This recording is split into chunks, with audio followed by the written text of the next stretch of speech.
Good evening, Assalamu alaikum and Namaste. Thank you for coming here tonight at our 15th Annual IDRF Gala. IDRF and our Gala Committee are determined to provide you with a thought-provoking and enjoyable evening. And I'm delighted to announce that we have arranged for someone who is well known to all of us. I know you will enjoy his speech. Most of us buy the Toronto Star to read his insightful columns, and we are delighted that Mr. Haroon Siddiqui has graciously accepted our invitation to be our guest speaker at the last moment. So let's get on with the program. This is going to be a thought-provoking and entertaining evening. They said I'm not going to provide much of the thought-provoking. You probably have that vibe already. We're going to rely on a few others to come here and fill in those blanks. I don't know how many of you know me. I was very happy that IDRF asked me to be part of this. The main thing that I do, besides stand-up comedy, is I'm on the George Stroumboulopoulos show on a comedy panel. Many of you probably too young to watch George Stroumboulopoulos because George Stroumboulopoulos now comes on right before Coronation Street at 7 p.m. So you really have to be in a certain age bracket watching Coronation Street, and you tune in 10 minutes early because God forbid you miss any of Coronation Street. What happened?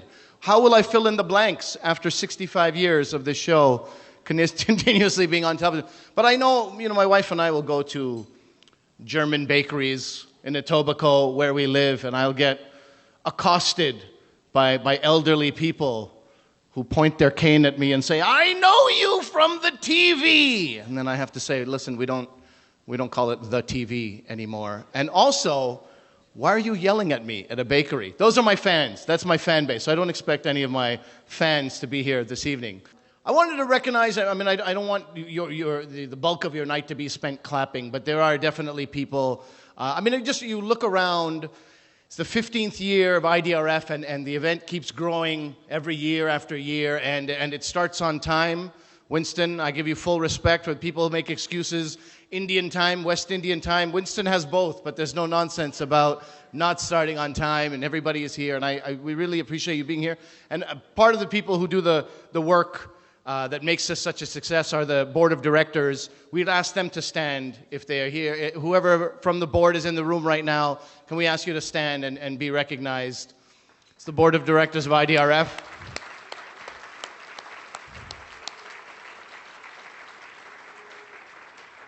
I'd also ask the advisory council to stand and be recognized. You have to stand again. You're on both. You're doing double duty. People from the advisory council, if you could stand and receive some well-earned applause. And the YPC, the Young Professionals Council, people who are on the YPC back there. Where are your friends? There they are. Thank you so much.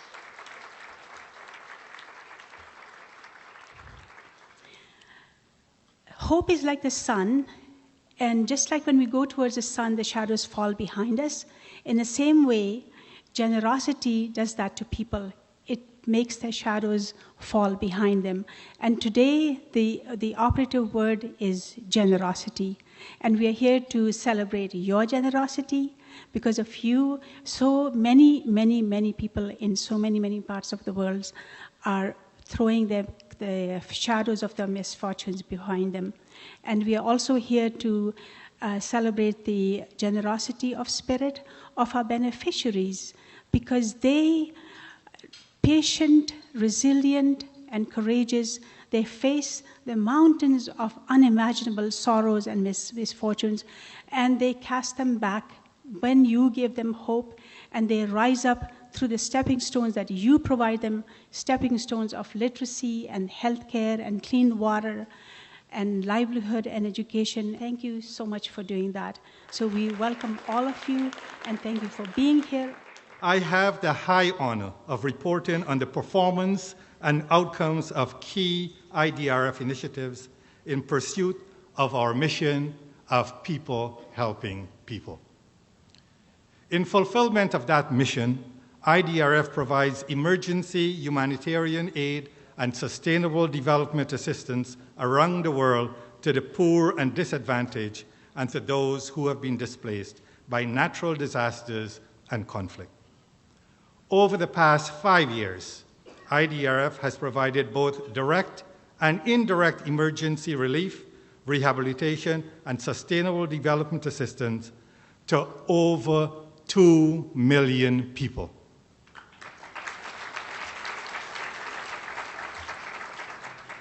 I will now share some highlights of our work in the past year, where we have provided direct assistance to over 130,000 needy people.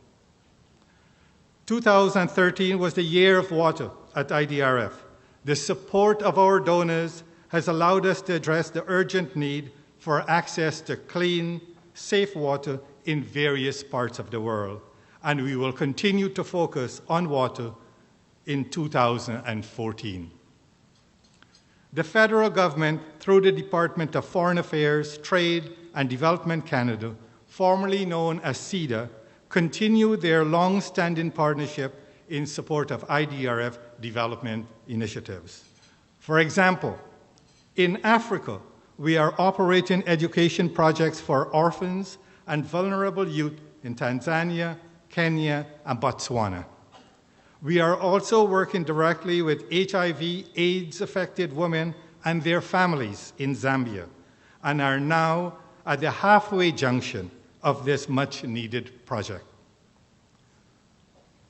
It is tragically clear that the needs in the Middle East are numerous, as conflict is not contained by borders, as hundreds of thousands of people are permanently displaced and struggling to meet basic needs. With your help, IDRF is continuing to commit to Gaza and the West Bank, and also to the refugees fleeing the crisis in Syria. Last year, we reached out to the Syrian refugees in Turkey, and currently IDRF is helping those in Lebanon with critical relief activities. Our work in Guyana to address the great need for health services and access to education is continuing through the strong partnerships with the Central Islamic Organization of Guyana and the Dubé Medical Center under the leadership of Dr. Dubé. As Dr. Dubé is in the audience, I will ask him to provide a 2-minute highlight on this initiative a little later. Through IDRF's country office in Pakistan, by the way, before I continue, you should know Dr. Dubé is known as the voice of the Vedas. He is the chair of the Canadian Museum of Hindu Civilization, and he's the founder of the Dubé Medical Center in Guyana.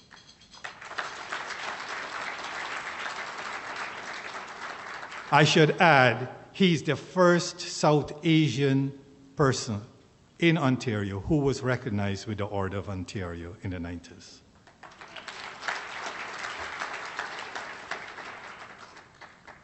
Through IDRF's country office in Pakistan, we recently launched a well-rounded multi-sector project for the extremely poor and flood-affected communities in Sindh. We are building permanent homes, creating sanitation facilities, delivering skills training, and are now in the process of constructing wells and wash facilities. And now you ask, what is IDRF doing in Canada?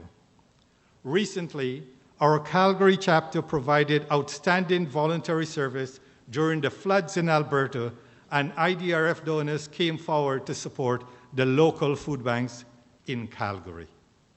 In Toronto, we provided support to special projects like the Valley Park Go Green Cricket Field project in Don Valley, and have also partnered with organizations like the Afghan Women's Organization and the Rema Community Services to address the needs of vulnerable newcomers and the elderly with special needs.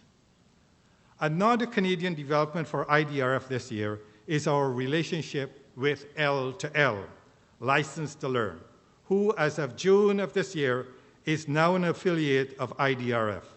L2L enhances educational ability by training and certifying students as tutors to support their peers who struggle academically. In the years to come, L2L will expand throughout and beyond the GTA to serve many more young students here in Canada. I would like now to thank our Vice Chair, Mr. Zeb Jiva, for leading this critical initiative as we move forward. Mr. Zeb. However, it is an unfortunate reality that the number of people who desperately need our help continues to grow. The list of worthwhile projects that need funding to improve the welfare of entire communities keeps getting larger. So tonight, I would like to thank you for your past support and encourage you to dig even deeper in supporting our collective efforts over the next year. Every dollar you donate will help to make a tremendous effort in the lives of so many needy people. Ladies and gentlemen, IDRF has always risen to the challenge of meeting the growing need for humanitarian relief through the collective efforts of our board of directors, our staff, our advisory council, our representatives, our volunteers, our partners, and most importantly, you, our donors. And with your continued support tonight and in the years ahead, and through God's grace, we will continue to fulfill and deliver on our mission of people helping people. Well, on behalf of RBC Royal Bank, I bring you greetings and offer warm congratulations on IDRF's 15th anniversary gala, and my, how this event has grown. Give yourselves a round of applause, please. At RBC, we value our relationship with IDRF, a relationship that is premised on shared goals. As presenting sponsor of tonight's event, RBC recognizes IDRF's commitment to moving beyond relief to sustainable development by improving community health through education, caring for the environment, the provision of water and sanitation services, improved infrastructure, housing, and healthcare. Tonight's event will augment IDRF's ability to build healthier communities and to empower the underserved both here and around the world.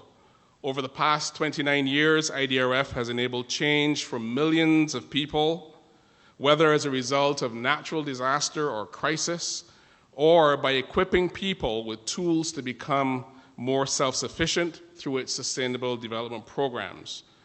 We are a better community for IDRF's partnership, and we are indeed a better world for IDRF's efforts. Thank you.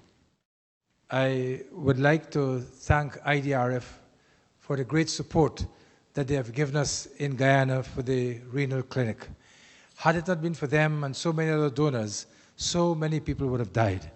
So many young people would, as you know, diabetes afflicts Indians very much. And so many young Indian ladies with 2 or 3 children who would have had to pay $180 US per dialysis. We have reduced it to about $25 because of IDRF and so many other supporters. On behalf of the Government of Ontario, I am delighted to extend warm greetings to everyone attending the 15th Annual Gala of the International Development and Relief Foundation.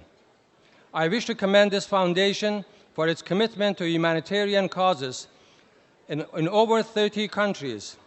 Its work reminds us that the community does not stop at our country's borders. While we are Canadians, we are also citizens of the world. Very special man. My father was a big fan of this gentleman. He's a columnist for the Toronto Star, Canada's largest paper. In the past, he's been the paper's editorial page editor, national editor, news editor. He's covered or supervised coverage of Canada over 40 years, reported from nearly 50 countries. including the Soviet invasion of Afghanistan, Iran-Iraq war, the Arab Spring, the emergence of India and Turkey as economic and regional powers. He's done extensive work with the Canadian Newspaper Association, Advertising Standards Canada, Civil Liberties Association, Ontario Press Council. His credits are numerous. He's been the former president of the writers' organization called PEN and a director on the board of PEN International. He received the Order of Canada for advocating fairness and equality of opportunity in our pluralistic society, and the Order of Ontario for helping to redefine Canadian identity. And he's got an honorary doctorate from York University for helping in the creation and sustaining of a contemporary Canada, and for being an exemplary citizen. And he has won many journalistic awards, and he's running for the mayor of Toronto. No, I made that up. I made that last one up. I just got carried away in the credits. I'm sorry. Now to break your hearts and explain to you why he's not running for the mayor of Toronto. No, there was no, I don't know why I went that way, but I got carried away with all this stuff. It's a logical thing. Think about it. Everybody, please, Harun Siddiqui, give him all your love, please. The flowering of this organization over the last 20 years or so is really a testimonial to Canada, which encourages such NGOs, regardless of their faith, regardless of their ethnicity and culture and language, to thrive and provide services to fellow Canadians and fellow human beings around the world. Still, Canada remains, without a doubt, without any comparison in the world, the land of unparalleled hope. In Quebec, Jews, Sikhs, and Muslims are united in the battle against the Quebec Charter of Values. Across Canada today, there is more interfaith and intercultural activity than ever before. More Canadians of different backgrounds know each other than at any time in our history. More of them, of course, eat each other's food, listen to each other's music, and partake each other's culture on a scale that has never been known in the history of humanity. The heterogeneity of Canada and the intermingling is so historic that it has really never, ever been tried on this scale in the history of humanity anywhere else in the world. This is the reason that despite all our problems, of which we are cognizant, that the entire world looks up to Canada up to this day. Yet, we being Canadians, we don't sit on our laurels. We keep setting up higher standards. And each generation feels compelled to change Canada for the better, and does. It is now our turn to change Canada for the better one more time. Thank you very much.